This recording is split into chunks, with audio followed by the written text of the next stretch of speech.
Muito bem, é o seguinte, a gente segue falando sobre economia, mas o assunto agora é o preço da carne. Você já viu diferença, Riva, no preço da carne? Sentiu? Senti, mas pouca coisa. Mas você já vê um espelhamento mínimo no valor do preço da carne. De acordo com... Parou de subir. De acordo com o IBGE, teve queda aí. Só que, na prática, a nossa reportagem foi conferir com o Pedro Talim, que vai trazer as informações ao vivo. Parece que o repasse para o consumidor encontra dificuldades aí quando chega, por exemplo, em alguns açougues, estabelecimentos. Quem vai explicar exatamente o que está acontecendo? Por que o IBGE fala que teve uma queda relevante, expressiva, e o consumidor nem sempre encontra isso na hora de comprar carne? É exatamente o Pedro Talim que está com a gente. Pedro, bom dia para você. Bom dia, Rafaela, bom dia, Riva, e todos que estão nos acompanhando. É isso mesmo, a leitura do Riva está correta. É mais uma sensação de que o preço não subiu mais do que de fato tenha tido uma queda. Nós conversamos no Sindicarnes para falar sobre isso, e aí a explicação que teve foi a seguinte: primeiro, tinha uma expectativa para a queda por conta de um caso de doença da vaca louca que teve aqui no Brasil e afetou por um período de tempo as vendas para o exterior. Porém, é completamente diferente o mercado para o exterior e o comércio para o Brasil. Então, por conta disso, as carnes aqui não tiveram um impacto tão grande assim.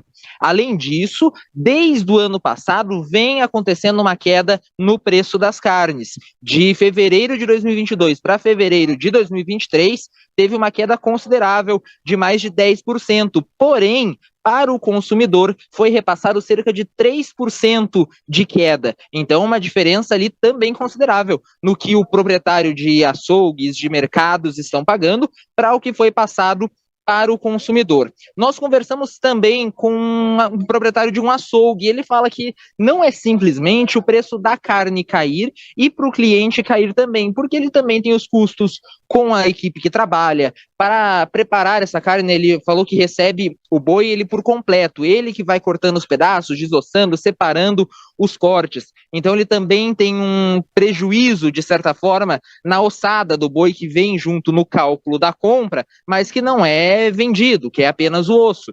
Então, todos esses gastos ele também precisa colocar no cálculo antes de repassar o preço para o consumidor. E aí, a busca por um equilíbrio. Então, a gente tem essas duas visões, tanto do Sindicarnes, que realmente aponta que teve uma queda do preço dos produtores e dos frigoríficos que não foi repassado para os clientes, mas também a visão de um proprietário que diz que o cálculo é bem mais completo. O que tem de fato é que do ano passado para esse o preço está caindo e a previsão inclusive é que continue em queda, agora recuperando um pouco do sistema normal como estava antes da pandemia. Em 2021 teve o pico de maior preço da carne por conta da pandemia, e agora a ideia é que tudo fique mais equilibrado e vá voltando aos poucos as condições dos brasileiros consumirem as carnes novamente, que muitas pessoas precisaram ir para o frango, precisaram ir para o ovo para sair da carne bovina, que estava com preço bem mais elevado. Volto com vocês. Muito bem, é o seguinte, o Pedro conversou durante a manhã de hoje com o representante do setor, Gustavo Fanaé, que explicou exatamente aí essa logística e essa lógica do porquê que a gente vê o anúncio da queda, mas na hora de comprar a carne a gente não sente este grande impacto, essa grande diferença, como o Riva falou, uma diferença pequena. Vamos acompanhar o que disse então o representante da área aí para o Pedro Talim. Dia 22 de fevereiro é uma pressão por parte dos players do mercado, principalmente das grandes redes varejistas, para que caia o preço da carne bovina na suposição de que estaria sobrando produto no mercado. A grande verdade é que o mercado de exportação é um canal diferenciado do mercado interno. Então, nesse caso do fluxo do mercado interno, não houve grandes oscilações, inclusive não houve sequer quedas significativas do preço do boi, oscilações de 1%, 2% em algumas. Bom, então tá aí, é o Gustavo Fanaé, diretor técnico do Sindicarnes. O que ele está explicando, né? Que existe uma pressão dos supermercados em cima do setor para baixar o preço, mas que levam em conta uma suposta sobra, digamos assim, né, de carne para poder fazer essa pressão, mas que seria uma questão de mercado externo, que é completamente diferente do mercado interno, o que, segundo ele, essa pressão provoca ali uma queda de no máximo 1-2% e muitas vezes não é repassada ao consumidor, ou como você disse, Riva, tua percepção precisa aí, né? Um desconto pequenininho. Pequenininho segurou uma subida, porque, Rafa, aquele problema do caso da vaca louca, ele já foi resolvido. Porque era um caso de desenvolvimento natural da vaca louca, não era de transmissão comunitária. Foi um animal que desenvolveu a doença.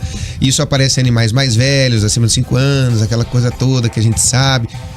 E já descobriram o animal. Claro, ele tem que ser abatido, não era de transmissível e pronto, resolveu o problema. Já comunicaram as embaixadas dos países que tinham proibido a nossa carne e tudo mais. Agora, gente, a carne que fica no Brasil e a carne de exportação, elas são diferentes, tá?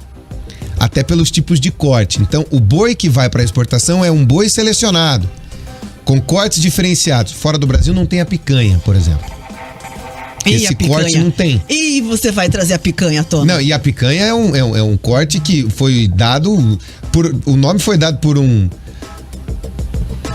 restaurante aqui no Brasil que tinha um cozinheiro argentino. Então nós devemos aos argentinos o nome da picanha. Não tem esse corte fora. Então os cortes que vão para fora do Brasil nem se cogita passar pelo supermercado brasileiro.